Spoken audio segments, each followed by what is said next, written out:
now. So your mental health is very important. For example, a person who manages stress, feel generally happy, and have concentrate and make choice mentally healthy even if they live with some mental health changes. Okay, so this is the basic example. मतलब a person being able to cope with the normal life stress, उसकी productivity बहुत अच्छी हो रही है ना, वो emotionally balanced है ना, तो मेंटल हेल्थ भी एक पैरामीटर्स है जो बहुत इंपॉर्टेंट है. तो ये ओवरऑल फिजिकल हो गया, आपका मेंटल हो गया, and social, there will be a social wellbeing also, जिसका एक बहुत अच्छा सपोर्ट सिस्टम है. A person with a strong support system who can engage in work or community life, and he or she will be socially well. So it's a social well-being. So it is not just one component. ये सारे component जिसमें अच्छे होंगे, मतलब एक balanced equilibrium में होंगे, उसको हम बोलेंगे इसकी हेल्थ की कंडीशन ठीक है. ठीक है. Now not merely the absence of disease or infirmity. मतलब a person without a diagnosable illness could still be unhealthy if they feel isolated, anxious and unfit. Sometime आपने ना डायबिटीज वाले पेशेंट में देखा होगा, कभी बिहेवियर नोट करना, जब हम सब परिवार में बैठ के कुछ मीठा खा रहे होते हैं और वो उनकी डायबिटीज, मतलब डायबिटीज है, डायबिटिक है वो, और वो नहीं खा पा रहे हैं मीठा, तो उस समय वो कितना आइसोलेट फील करते हैं, है ना. या अब हॉस्पिटल में जाओ तो डॉक्टर उन्हें बोलता है, एक छोटी सी स्टडी है, डॉक्टर बोलता है नहीं जी आप डायबिटिक हैं, आपको आपका जो हम ऑपरेट करेंगे तो आपके लिए और एक्स्ट्रा टेस्ट लगेंगे. ठीक है, तो वो चीज भी एक होती है, एक ये चीज भी आप देख सकते हो अपने पेशेंट में.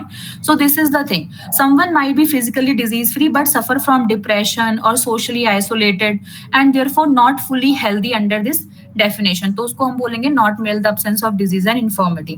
So this is the WHO definition of health. Health is a state of complete physical, mental, and social well-being, and not merely the absence of disease and infirmity. Now, second, there will be one more scientist, René Dubos. ठीक है, तो it's a French American microbiologist भी ये थे, environmentalist भी थे. सो इन्होंने भी एक डेफिनेशन दी है हमें, that is health is the condition of adaptive success and individual's ability to function effectively in response to physical, biological, psychological and social challenges. Almost same है, लेकिन अगर हमें कभी डेफिनेशन लिखने को आती है, अगर हम दोनों डेफिनेशन देंगे तो ज्यादा अच्छा होगा. नाउ इन्होंने एक अलग अलग कंडीशन का यहाँ पे मैं इसको तोड़ के समझाना चाहूंगी. अब यहाँ पे इन्होंने डिफरेंट डिफरेंट कंडीशन हमको बताई है. First is condition of adaptive success. Okay, so कोई मुझे बता सकता है what is adaptive success in this particular definition? Health is a condition of adaptive success means what? Anyone from you guys?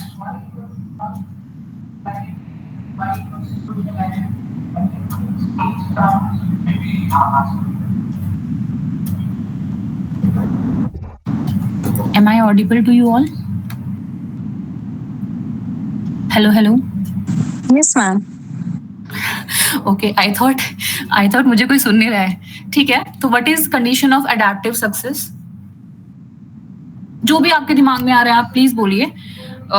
मुझे भी अच्छा लगेगा, आप लोग कोऑर्डिनेट करोगे, कम्युनिकेट करोगे मुझसे. तो मैम मे बी पीपल जो मतलब कंडीशन के अकॉर्डिंग बहुत जल्दी अडॉप्ट कर लेते हैं, मतलब कि चीजों को बहुत अच्छे से एक्सेप्ट कर लेते हैं, चाहे वो फिजिकल हो, बायोलॉजिकल चेंजेस हो, कोई भी चेंजेस हो जिसको वो अपने हेल्थ के अकॉर्डिंग या अपने मेंटल स्टेट के अकॉर्डिंग जो है इजीली अडॉप्ट कर लें. लाइक फॉर एग्जांपल, लाइक अगर हम जो है किसी चीज को चेंज करते हैं या कहते हैं कि जो चलते हैं किसी को हम प्रिस्क्राइब करते हैं कि आप ये टेस्ट भी करवा लो, तो कुछ लोग होते हैं डिनाई करते हैं कि नहीं अगर कुछ निकल गया तो हमारे लिए बर्डन हो जाएगा. लेकिन कुछ पेशेंट्स होते हैं जो कि कहते हैं अच्छा ठीक है करवा लेते हैं, हो सकता है कुछ हो रहा हो तो इजीली मतलब पहले ही हमें डिटेक्ट हो जाएगा तो मैं उसे क्योर कर पाऊंगा, like that.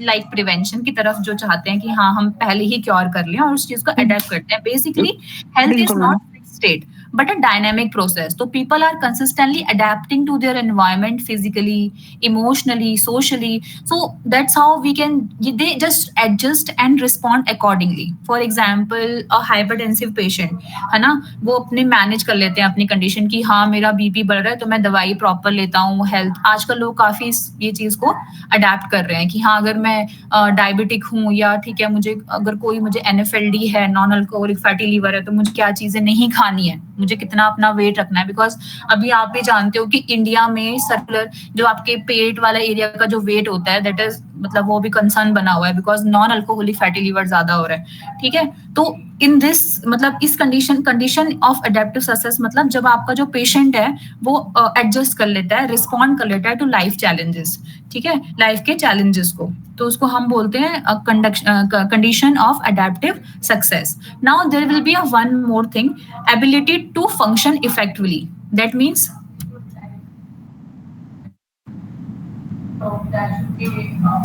very easy, ability to live productively. For example, a person who experience anxiety but also able to work, maintain relationship and enjoy life in life is effectively और functionally बहुत well है, तो उसको हम बोलते हैं ability to function effectively. Actually in this part specially focused on practical capacity. तो वो यही कह रहा है कि अगर कोई इंसान है वो रिस्पॉन्स कर रहा है ना, अगर वो चेंज होना चाहता है, जो कंडीशन है उसके अकॉर्डिंग वो अपने आप को एडजस्ट कर रहा है, वो प्रैक्टिकली अगर वो एंजाइटी भी उसको हो रही है पर वो कोप अप कर पा रहा है सोसाइटी के साथ। दूसरा, response to physical, biological, psychological, social challenge, मतलब मल्टीपल डायमेंशन है ना। फिजिकल मतलब इन्वायरमेंट और बॉडी की demands, biological internal condition, infection, genetic disorder, तो इन सब से अगर वो कोप कर पा रहे हैं, चैलेंजेस को ले पा रहे हैं ना, तो उसको भी हम बोलेंगे कि यार ये हेल्दी है, एटलीस्ट वो अपनी हेल्थ को प्रायोरिटाइज कर रहा है। ठीक है, सो बेसिकली इन दो जो कंडीशन है इसमें एक यही है कि जो WHO ने बोला है कंप्लीट वेलबींग और डुबोज ने बोला है प्रैक्टिकल एंड अडेप्टिव। ठीक है, फिर WHO ने बोला है static view of health. Now जो डुबोज है उसने बोला डायनेमिक एंड इन्वॉल्विंग। सो ये बोथ जो बेस्ट डेफिनेशंस हैं वो आपको आपकी किताब में भी दी गई है, और अगर आपसे कोई हेल्थ की डेफिनेशन पूछता है तो आप ये दो डेफिनेशंस ही बोलोगे। इसको आप पढ़ लीजिए। अगर आपको सेक्शन वाइज अलग अलग करके पढ़ना है, जैसे मैंने आपको बताया हर एक शब्द का मतलब इस तरह से पढ़ना है, इस तरह से पढ़ लीजिए, या आप लिख के नोट्स बना के इसको रट लीजिए, याद कर लीजिए, बिकॉज ये इंपॉर्टेंट है। ठीक है, ये आपको कोई भी कहीं भी पूछ लेगा, एक ये डेफिनेशन और एक एपिडेमियोलॉजी की डेफिनेशन। ठीक है, okay, now next, okay, now concept of health. अब कंसेप्ट ऑफ हेल्थ में क्या क्या है, इसमें आपका है biomedical concept, ecological concept, psychosocial concept and holistic concept. ठीक है, ये सारी चार कंसेप्ट जो है इनको हम बोलते हैं कंसेप्ट ऑफ हेल्थ। तो ये concept of health, dimension of health, ये दो चीजें जो है ये पक्का पेपर में आती हैं, और पहले क्वेश्चंस भी आए हुए हैं फॉर MPH। MHA के लिए मैं देख लूंगी, MPH के पेपर में मैंने देखा है खुद, तो ये भी आप ध्यान से पढ़ेंगे। ठीक है, ओके, फर्स्ट है आपका बायोमेडिकल कंसेप्ट। सो बेसिकली जो ये कंसेप्ट होता है, they focused on the absence of disease.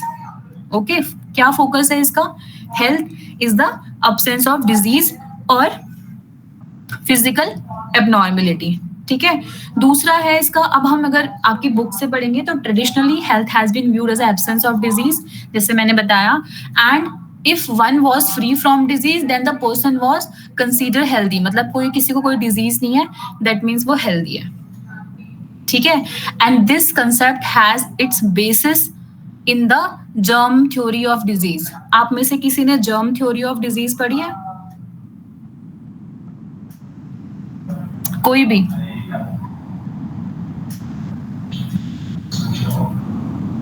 Ma'am पढ़ी तो है बट याद नहीं है। एक्चुअली मैंने लास्ट क्वालिटी मैनेजमेंट का कोर्स किया था तो उसमें थी।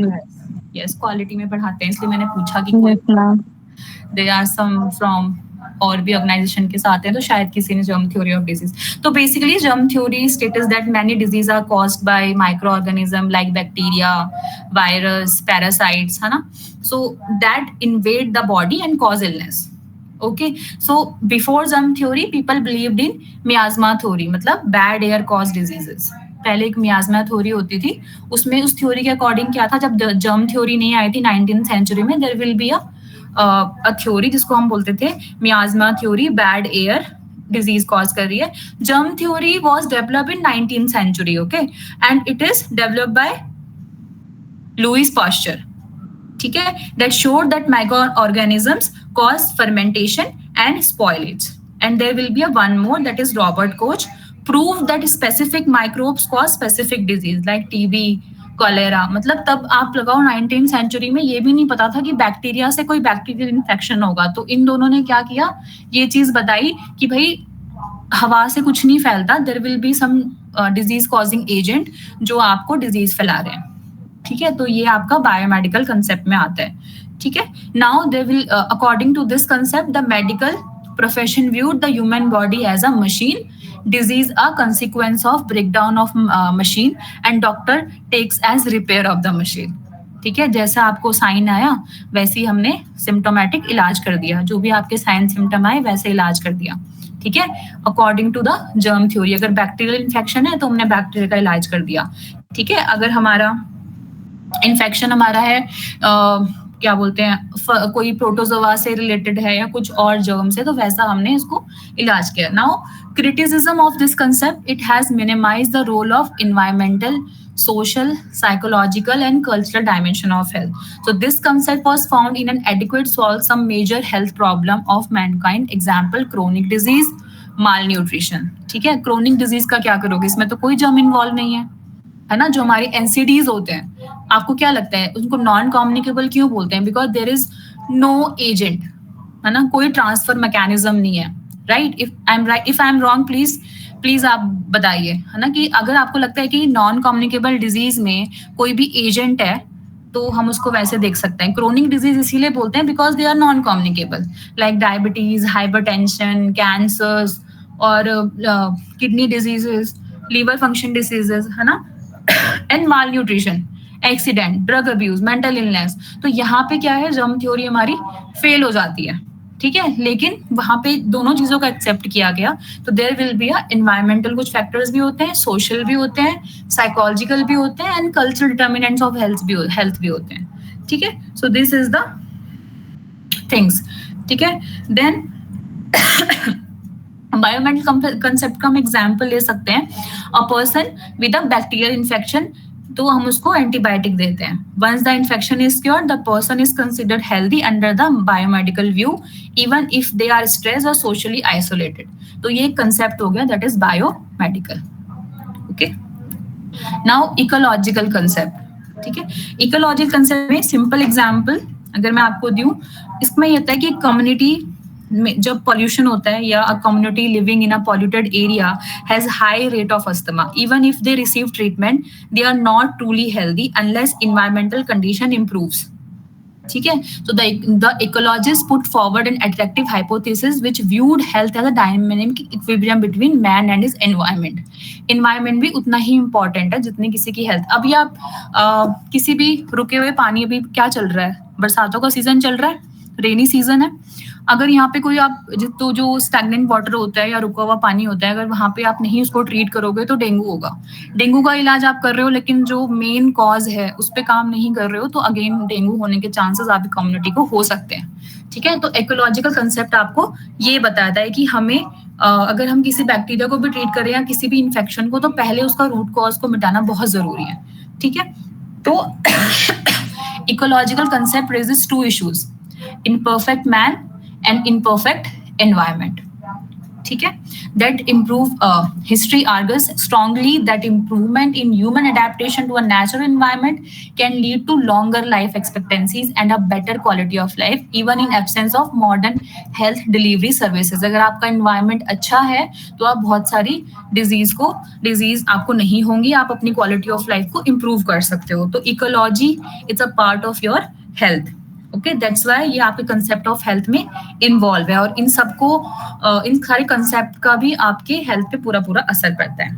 ठीक है, now there will be a psychological concept, है ना, psychological wellbeing and social. So the various development in social science reveal that health is not only a biomedical phenomena but one which is influenced by social, psychological, culture, economic, and political factors of the people concerned. These factors must be taken into consideration in defining and measuring health.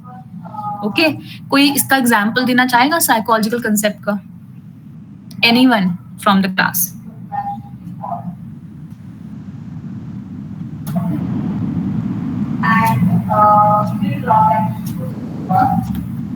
बहुत ही simple example आप दे सकते हो. Ma'am जैसे friends के बीच रह के लोग गलत आदत पकड़ लेते हैं, लाइक अल्कोहल वगैरह इस टाइप के. हाँ, दीज आर द साइकोलॉजी. और एक और टीनेज में आके there will be a isolation. Sometime आप बच्चा आइसोलेट फील करता है ना, तो उसको भी हम मतलब सोशल एंजाइटी किसी को होती है, कोई इतना अच्छा नहीं बोल पाता. अभी हम में कितने सारे लोग हैं जिनको आंसर आते होंगे, राइट? अब इन सब में अगर मैं एक एक से पूछूं तो हर कोई मतलब आंसर करेगा, बट उसमें कोई ना कोई होगा जो शायद उतना आंसर ना कर पाए, तो बाद में उसे लगे कि यार क्लास में मैम पूछती है तो मैं थोड़ा पीछे पीछे रहूंगा या रहूंगी. तो जो ये आइसोलेशन होता है ना, ये भी हेल्दी कंसिडर नहीं होता. ठीक है. एंड आप आज देखते हो कि आज student they are very like mostly आजकल ऑनलाइन क्लासेस हो रही हैं ऑनलाइन. तो जो हम लोग पहले कम्युनिकेट कर पाते थे इजीली, किसी से भी फिजिकल कम्युनिकेट कर पाते थे, फिजिकली मिलते थे ग्रुप से, तो उतना ज्यादा चीजें नहीं है बच्चों में. या किसी भी बड़े बहुत सारे लोग वर्क फ्रॉम होम कर रहे हैं, तो जब वो बाहर जाते हैं तो वो बहुत ज्यादा इतना एंजाइटी फील करते हैं. अगर आप 1 या 2 साल आफ्टर कोविड, लोगों में बहुत एंजाइटी सिर्फ इसीलिए थी कि यार अब हमें ऑफिस जाना है ना. ठीक है, देयर विल बी बहुत सारी रील्स आपने देखी होगी कि हाँ एकदम वो ऑफिस गए तो ऑफिस के बैग में कुछ था, लेकिन आप ये सोचो कि जब वो बंदा ऑफिस जा रहा है 2 साल के बाद, तो वो कैसे टैकल करेगा वो कंडीशन. वो भी एक तरह की एंजाइटी होती है. ठीक है. और उसके अलावा आप देख सकते हो टीनेजर्स जो होते हैं उनमें भी बहुत एंजाइटी, सोशल आइसोलेशन होता है, तो उसको हम हेल्दी कंसिडर नहीं कर सकते. ठीक है, क्योंकि mental health care and social support are key. ठीक है. Now holistic concept. Okay, holistic model is a synthesis of all the above concept. It recognizes the strength of social, economical, political and environmental influence. कोई इसका example देना चाहेगा holistic concept का?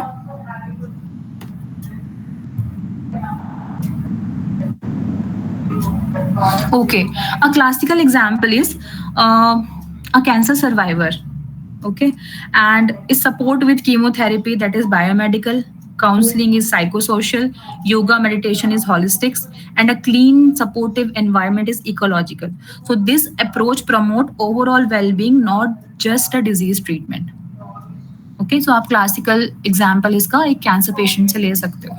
ठीक है. So the holistic approach implies that all sector of society have an effect on health, in particularly agriculture, animal husbandry, food industry, education, housing, public work, communication, other sector. It emphasizes on the promotion and protection of health. Okay. Now, new philosophy of health. So basically what is new philosophy of health, इसके बारे में मैं पहले भी आपको बता चुकी हूँ. So new philosophy of health emphasizes a broader, more inclusive and human-centered understanding of health, and it moves away from a narrow to medical only focus and look at the health as a social, economical, global priority. ठीक है. अब ऐसा हमारा जो health है ये तब तक सीमित नहीं रहेगा कि जब तक हमें डिजीज हो रही है और तभी हमें अपना इलाज कराना है. ठीक है. बहुत सारे हेल्थ प्लान्स आ गए, लोग पहले से ही बहुत सारे इंश्योर्ड हैं अपनी हेल्थ के लिए, है ना. तो ये सारी चीजें जो हैं इन्वेस्ट कर रहे हैं लोग अपनी हेल्थ के ऊपर. अगर आप आज से 5 साल पहले का सिनेरियो देखें, ठीक है, we are slow growing country और बहुत स्लो हम चल रहे हैं, but still we are growing. अगर आप आज से 5 साल पहले लोगों से पूछो तो उन्हें नहीं पता था कि हमें अपना हेल्थ इंश्योरेंस भी करना है. नाउ जब बच्चा एक अच्छा इनकम अर्न करता है, उसके ऑफिस में पहले से ही एक इंश्योरेंस प्लान होता है और वो उसमें अपने पेरेंट्स को भी एनरोल करता है, बिकॉज अब उसके लिए हेल्थ में इन्वेस्ट करना इम्पॉर्टेंट उसे लगता है. वो समझ पाता है कि हेल्थ को हमें अच्छा करना है. Health is a fundamental human right, ये वो समझ सकता है. Health is the essence of productive life and not the result even increasing expenditure on medical care, है ना. इंश्योरेंस लोग क्यों कराते हैं? हम कार का इंश्योरेंस क्यों कराते हैं, है ना. जब हम अपनी कार का इंश्योरेंस करा सकते हैं तो हमें अपना इंश्योरेंस भी कराना चाहिए इन टर्म्स ऑफ मेडिकेयर. ठीक है।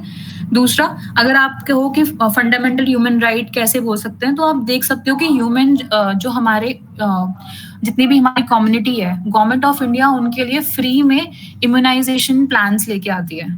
ठीक है, बच्चे के होने से और जब तक उसके 14 साल का वो नहीं होता, उसको पूरा टीकाकरण किया जाता है। पूरा उसका इम्यूनाइजेशन गवर्नमेंट ऑफ इंडिया से किया जाएगा एंड एएनएम जो है वो उसे इंश्योर करती है। एंड अगर सीएचओ का अगर मैं देखूं तो सीएचओ उसे कंफर्म करते हैं। ऐसे बहुत सारे पार्ट्स होते हैं। स्क्रीनिंग है ना। नेशनल एनसीडी प्रोग्राम में 5 डिजीज के लिए स्क्रीनिंग कंप्लीट करनी है। ठीक है, तो ये सारे आप दर्शाता है कि health is a fundamental human right now. ठीक है, now health is the essence of productive life that you already knows, है ना। A country that focus on health, healthy school meals, clean air and exercise program, है ना, वो ज्यादा grow करेगी। ठीक है, now health is intersectoral. What is intersectoral means? There is some community health officer in our class. Can you please explain health is a intersectoral? Someone from Yes ma'am, intersectoral का मतलब उसमें बहुत सारे sectors जो होते हैं वो include होते हैं। यस सिर्फ एक सेक्टर नहीं है उसमें। हाँ, जैसे कि आपकी हेल्थ प्रमोशन एक्टिविटीज तो स्कूल्स में भी होती हैं, है ना। जो आपकी 12 हेल्थ फैसिलिटीज हैं जो आप देते हो उसी के अंतर्गत, है ना, health and wellness program, there will be a integrated, like उसमें इंटरसेक्टोरल एनवायरनमेंट पार्ट भी आता है ना।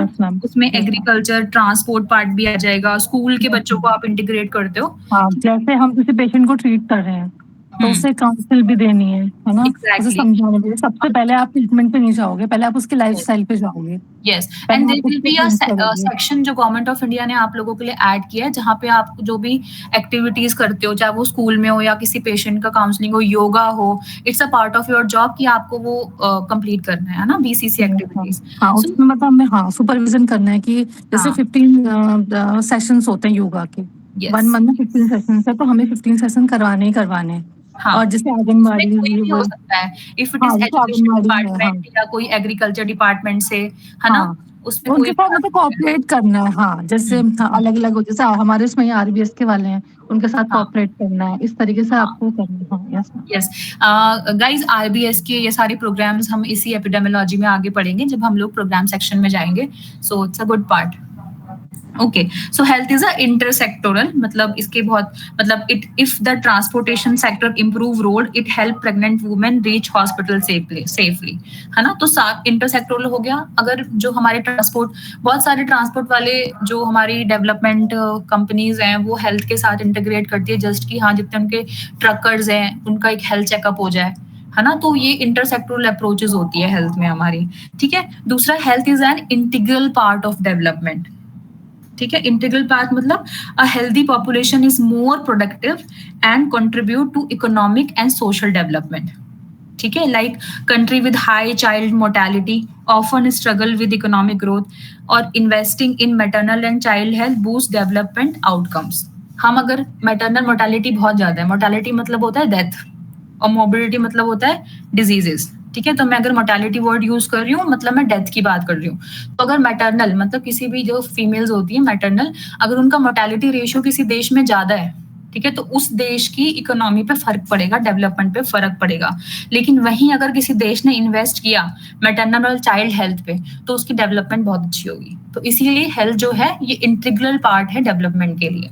ठीक है, और health is a central to concept of quality of life, central to the concept of quality of life, है ना। मतलब good health is not just about survival, है ना। मैंने ऊपर भी आपको बोला कि जो गुड हेल्थ है वो सिर्फ सर्वाइवल ही नहीं है, it's about living well with dignity, happiness and independence. ठीक है, so this is the health is a central to the concept of quality of life. ठीक है, for example an elderly person who is mobile, mentally alert and support by community program enjoys a high quality of life। कौन सी country का example है ये जहां पे आपको एल्डर पॉपुलेशन अब बहुत ज्यादा दिख रही है? ओके, कौन सी कंट्री में एल्डरली जो पॉपुलेशन होती है? Ma'am Japan. Yes, Japan, very good. I think it must be from Karnal side. No, ma'am, not at all. I mean, it's a very common thing, but Japan, they have a question is also again very now high. they are dealing with the elderly population health issues. Correct, ma'am, correct. So now this अगर हम जिस पे भी हम लोग expand करते हैं मतलब कम्युनिटी प्रोग्राम, तो उनकी क्वालिटी ऑफ लाइफ हाई होती ही होती है. Now health involve individual, state and international responsibility. ठीक है, individual must make healthy choices, government must provide services and policies, international must support global health initiative. ठीक है, जैसे कि कोविड-19 में हमने मास्क वेयर किया था, ये इंटरनेशनल कोलैबोरेशन से कोवैक्स या कोई भी वैक्सीन लगाई थी. तो ये सब हमारा health involves individual, state and international responsibilities. ठीक है, इंडिविजुअल की क्या है, हेल्दी चॉइसेस. गवर्नमेंट क्या है, जो आपको पॉलिसीज के अंतर्गत वो कोई भी स्क्रीनिंग प्रोग्राम या आपका इम्यूनाइजेशन प्रोवाइड कर रही है और भी सुविधाएं हर अगर प्रोग्राम की मिलती है, तो वो गवर्नमेंट की इनिशिएटिव है. इंटरनेशनल में जब आपको कोई भी ग्लोबल हेल्थ इनिशिएटिव या WHO सपोर्ट करता है ना, तो उसको हम कह सकते हैं कि ग्लोबल हेल्थ इनिशिएटिव. ठीक है, now there is one more. Health and its maintenance is a major social investment. Okay, क्या ये एक सही स्टेटमेंट है? Health and its maintenance is a major social investment. Please इसे कोई जस्टिफाई करे. This one, health and its maintenance is a major social investment.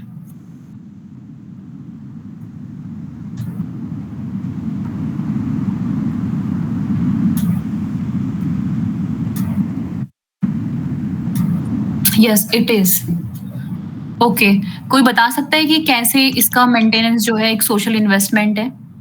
Ma'am, as an अगर government health पे इन्वेस्ट कर रही है, हेल्थ के डेवलपमेंट में, या फिर हम लाइक पूरी तरीके से जैसे वैक्सीन पे या हाइजीन इन सब पे कर रही है, तो उससे सोसाइटी को ही बेनिफिट हो रहा है. उससे सोसाइटी ही मतलब डेवलपमेंट की ओर की जा रही है. जैसे हाँ, बिकॉज आप हॉस्पिटल में जाओ, है ना.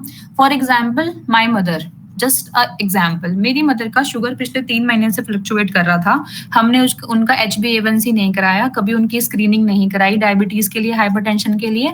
3 महीने बाद जब उनको एक पैर में छोटा सा कॉर्न हुआ और कॉर्न में इन्फेक्शन हुआ, दैट इज बैक्टीरियल, माइनर सा कॉर्न, बहुत छोटा इन्फेक्शन होता है, कोई प्रॉब्लम नहीं होती, कॉर्न कैप लगा के निकाल सकते हैं. नाउ हम लोग अगर डॉक्टर के पास गए, उन्होंने बोला कि जी इनको तो डायबिटीज है और अब इनको मेजर अगर ऑपरेशन करना है तो उसको उनको हीलिंग में प्रॉब्लम होगा.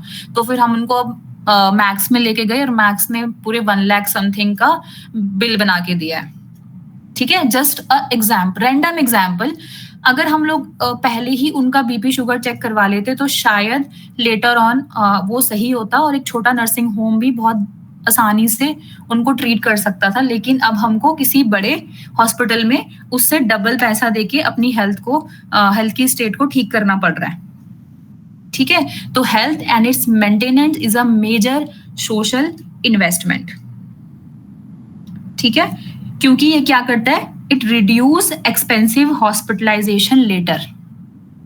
जैसे मैंने पहले कहा, अगर आपकी कोई अच्छी इन्वेस्टमेंट है, लाइक आपकी अगर हेल्थ इंश्योरेंस है, तो आपका जो इन्वेस्टमेंट है वो कम हो जाता है अगर आपको बाद में कोई मेजर बात पता लगती है. दूसरा, prevention.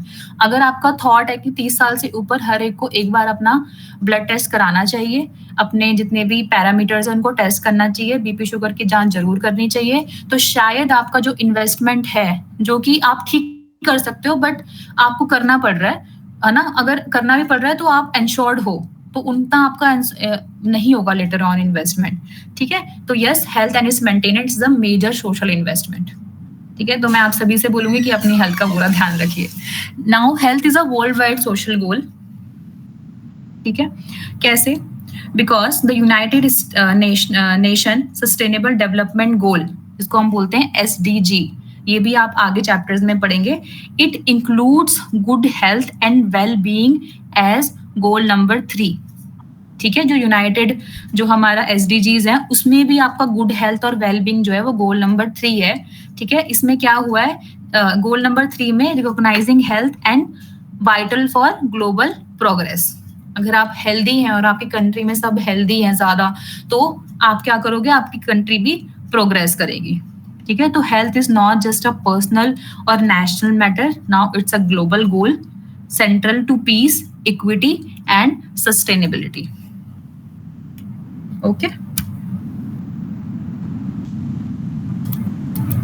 So this is the new philosophy of health, views health as a shared global responsibility. ठीक है, अभी तक कोई क्वेश्चन है तो प्लीज पूछ लीजिए.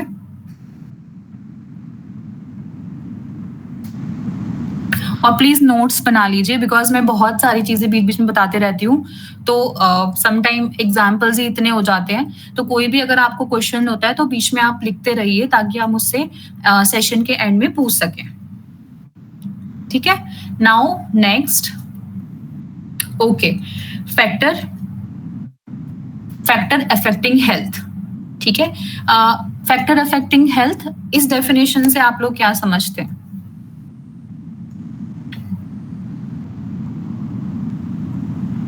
Okay, now next, factor affecting health. कौन कौन से फैक्टर हैं जो आपकी हेल्थ को अफेक्ट कर रहे हैं? यस प्लीज,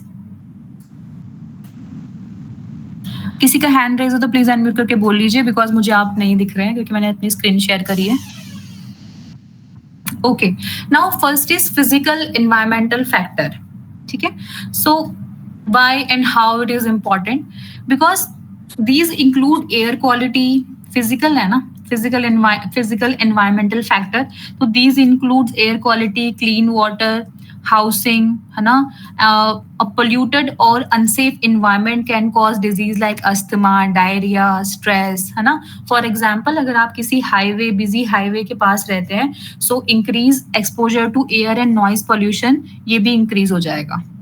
ठीक है, तो फिजिकल एनवायरमेंटल फैक्टर भी आपकी हेल्थ को डायरेक्टली और इनडायरेक्टली जो है वो अफेक्ट करता है. ठीक है, यही यहाँ सब में इनसे कहा जा रहा है. दूसरा, social environmental factor. Okay, please कोई सोशल इन्वायरमेंटल फैक्टर को समझाओ.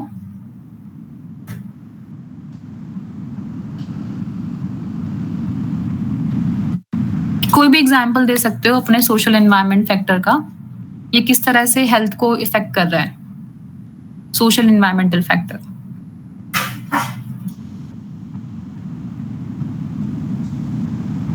ओके, एक सिंपल सा एग्जाम्पल दूंगी. A child who feels safe and supported at home and school is more likely to grow up emotionally healthy. है ना, सोशल एनवायरमेंट फैक्टर का यही है ना कि this include support from family, friends, education and social stability, and the positive relation improve mental health. ठीक है, while isolation increase anxiety and depression. You all knows. So somehow social environmental factor is more likely a mental health वाला part. Now public cleanliness. Okay.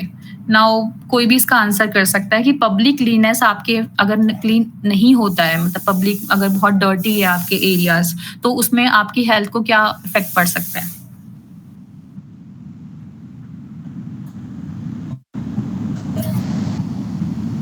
ये तो बहुत easy है.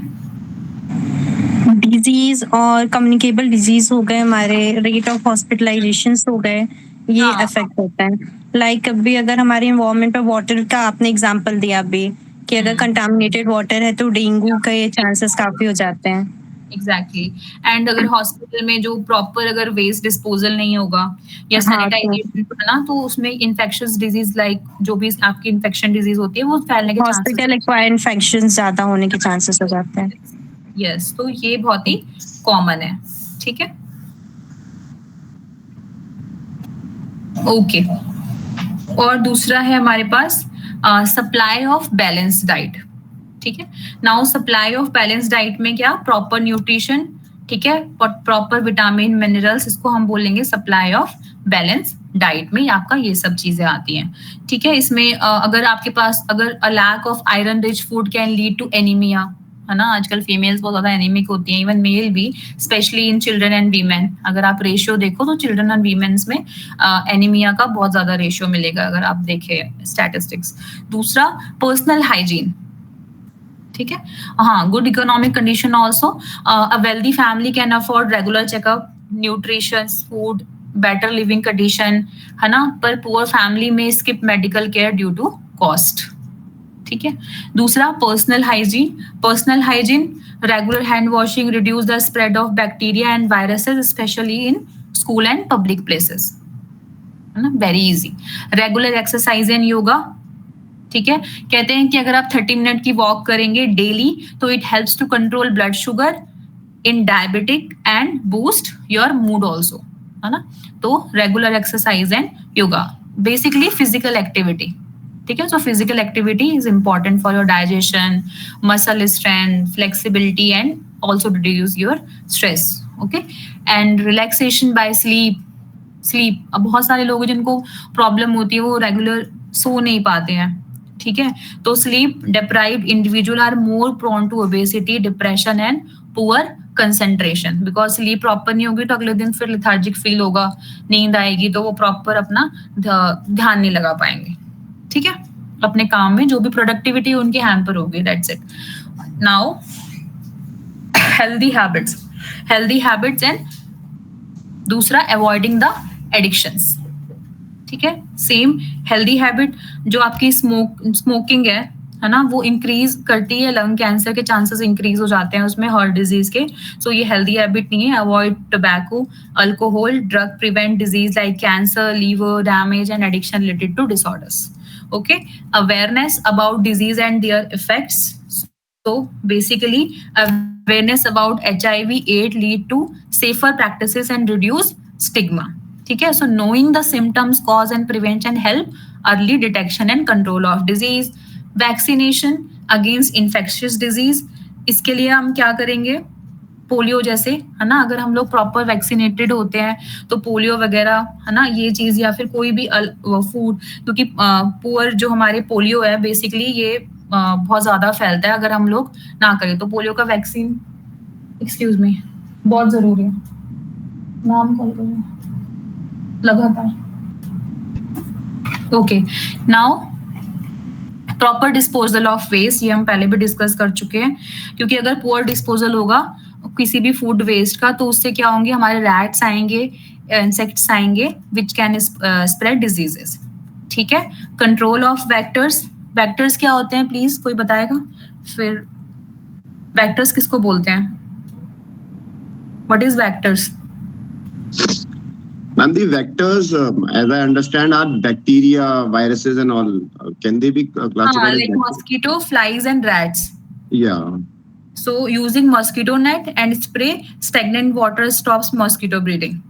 And vectors carry and spread disease. Controlling them reduces infection like malaria, dengue, and leptospirosis. ठीक है, तो ये सारी डिजीज जो है ये वेक्टर बॉर्न होती है। आगे भी हम जब डिजीज वाले पार्ट में जाएंगे तो मैं आपको वेक्टर बॉर्न और बैक्टीरिया ये सब चीजें अलग अलग पढ़ाऊंगी, तो वहां पे आप देखोगे वेक्टर मीन्स है like mosquito, fleas and rats, ठीक है। So this is the factor affecting to your health, okay. Now next is characteristics of good health, तो यहाँ से हम कल पढ़ेंगे। अभी तक अगर आपका कोई भी क्वेश्चन है तो प्लीज पूछ लीजिए, फिर आपकी शायद नेक्स्ट क्लासेस भी है।